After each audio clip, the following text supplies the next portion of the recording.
Hey guys, at BV Matson here. Let's talk CB350, CL350 seats in today's video. Happen to have one of each. I've got a CB early, okay, and I've got a CL late. All right, so there's some differences, some really key differences, and it was a little bit of a puzzle to find the right seat for the bikes that I'm working on. So figure I'll share a few of the details that you're going to want to look out for. So the most important thing is to figure out, first and foremost, if you have a rear hinge or a side hinge seat. All right, there's little differences in the frame that you can look out for. Also, just the year of your bike is going to tell you a lot as well. But rear hinge frames are going to have two posts welded onto the frame, and that's for your rear hinge. That is going to be missing on the side hinge, because what you're going to see on your side hinge are these little placement points right here where you can slip the pins in for your side seat. All right, so the seat on this one goes to the side, and this one actually flips straight back. All right, now this is early model, so this is, I believe, 68 through 70. They had the rear lifting seat. Anything past that is probably going to have the side hinge.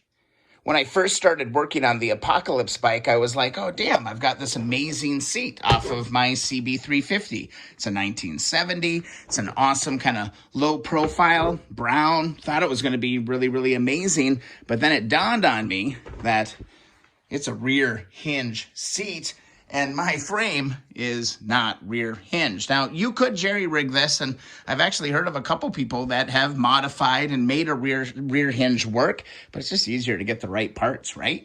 So this seat, I'm going to put on a future build, but again, you're going to see these two posts here where your rear hinge is going to connect, all right? So that's the main difference. So the rear hinge, you need a rear hinge, and that's going to mount to your mounting points on here. I forget which way it goes. I think it goes like this. Yeah, that goes like that. So you got a rear hinge. And the other part of it is kind of the puzzlement that you can tell real quick is that there's actually a front latch that's going to latch here. Now, on the older frame, this is the 1968 frame. Look at that rusty mess. But you'll see here, you've got two mounting holes here for your latch. And your latch is just going to lay in there just like that. Or wait, it goes like that. One way or the other, whatever. Yeah, it latches. I think it goes like this. Yeah, because your rubber mount goes here. And then you can manipulate that. Those two holes, those two mounting holes, do not exist on the side hinge frames, okay? So if you wanted to modify, you'd have to maybe drill those out, make this work, and you would also have to cut some of the metal in that piece as well. So again, it's always best just to get the same thing, but the main kind of giveaways are, you know, you've got the two posts, and then you've got two mounting brackets for the bracket. Now let's take a look at the seats, and there's some big differences. You can't just take a CB seat and throw it on a CL frame, and you can't use a CL tank and a CB seat, all right? It's kind of got to be CB, CB, CL, CL on the tank side, because believe it or not, the CB seats are going to be a bit shorter than the CLs, and I'll show you why here in just a second. The CB seat looks like it comes in right around 25 inches, and the CL seat actually comes in to about 26 and a half, or maybe even a little bit closer to 27. So, I mean, when you look at the tanks, it's pretty clear why all this is going on. Oh, got some dust on that one. But your CB seat is going to be shorter, and your CL seat is going to be longer, and that means that your seat kind of has, or your gas tank needs to be the appropriate one. Otherwise, you're going to end up with weird gaps. Another thing to consider on these seats, or at least a difference, is take a look at the angle on the left here. Pretty shallow. The angle on the seat of a CL is a lot sharper, okay? So if you take a look at the tank, you can see how that CL tank is sloped tight. That seat's going to mate up better here. Here we got kind of a flat. And here you can see it's flat on the CB tank. So the angle of the front end of the seat is also something that's very different and is pretty important to getting the right combo. All right, so difference in tanks. Pretty obvious just looking at them sitting right here. This is a CB tank. It's longer, it's bigger, it's got higher capacity. Over here, this is a CL tank, and you can tell it's just smaller. It's got lower capacity, and it's actually quite a bit shorter. So the CL tank, just kind of eyeballing this out, comes out to be about 20 inches long from the front edge all the way back to the flange. Now, the CB tank is longer, right?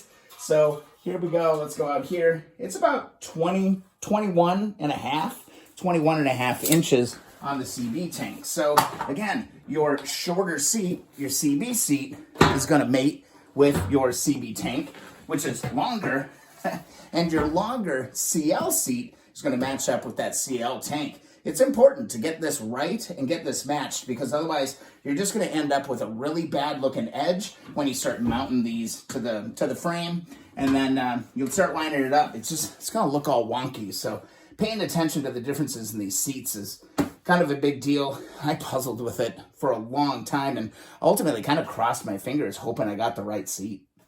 So if you're trying to do a side hinge CL seat or CB seat, okay, it's the same.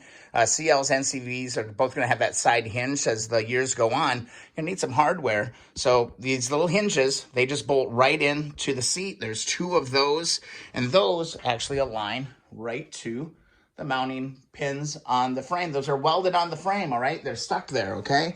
And the other thing you're going to need right here is you're going to need a lock. Or, it's a lock for here and here. That, you have your locking seat on these later model Honda 350s. So there's some parts here. Again, this is just 2 bolts that come out, and I covered that in a previous video. You guys can see that. So there's hardware here that you're going to need. You're going to need that, and then also the actual lock on the bike.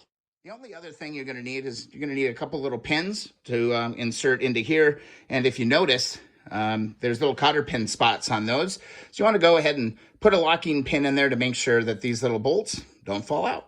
That's it on the CL seat. Pretty straightforward. And here's a closer look at that R clip that I mentioned. That's what it is. That's what's going to mount that. So that's an R clip. That's what they look like. And then again, for the CB, you're again going to need that rear hinge.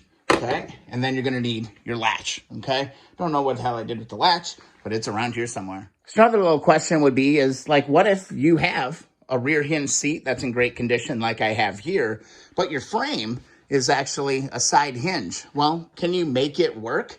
I think the answer is yes, but it's going to take a little bit of work. So especially up on here, you're going to have to drill in the mounting holes, and then you're also going to have to probably cut away pieces of this, all right? So you're going to have to do some cutting and some serious surgery. And then also you could remove your rear fender and drill out and do bolts underneath here for that rear hinge. I think you could do it. I'm kind of tempted to try it someplace just to see how that goes. The other thing just to note on this is if you do end up going this route with this hinge, your rubber mount, this replaces the mount that's welded into the frame on the side hinge. So you basically got to cut that whole section out and then get this thing in place. So it'd be a little bit of work, but I think it would work as long as, again, you have the CL seat with a CL tank and a CB seat with a CB tank. I think it can be done. So there you go. I mean, I've been kind of chewing on this video for quite a while, being like, God, I wonder, like, how could I explain some of these nuances and some of these differences that you're going to run into with these seats? Because sometimes a lot of the bikes we're trying to save, they don't have seats. There's parts missing all over the place. And just taking a quick look at, what you really got is going to mean a whole ton. Now, the other thing, the kind of fail-safe thing that you can do would be to go check the serial number on your motorcycle and then compare it on this website.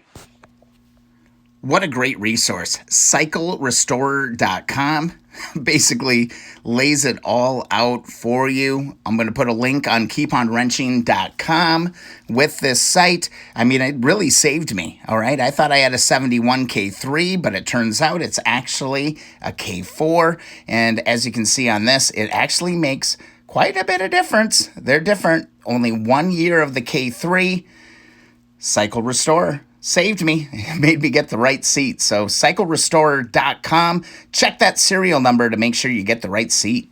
I'm actually really glad that I did that. I checked the serial number on my bike, and, it's stamped 71, but according to the serial number, it is actually a 1972, and that took it from a K3 to a K4, which changed the type of seat I had to get. So I was under the assumption it was a 71. I probably would have ordered the wrong seat, and then I would have gone through this whole rigmarole, because remember, getting these Texavita seats takes a little while. It took about a month to get mine in the mail. So, all else fails, know exactly what you're working with and go and check that serial number.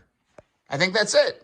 Kind of a fun video, not a how-to, just maybe more of a, this is what I've seen. God, this frame is absolutely pitiful. But I hope that helps kind of explain some of the nuances. I know I see a lot of comments online about seats and what's going to work and how to do what. So hope you enjoyed the video. If you have questions, be sure to drop them in the comments. If you enjoyed the video, give it a thumbs up. If you enjoyed the channel, please subscribe. That is always awesome. And if you'd like to stay in touch, be sure to visit keeponwrenching.com and sign up for the monthly newsletter. Thanks so much, guys, and we'll see you in the next video or live stream.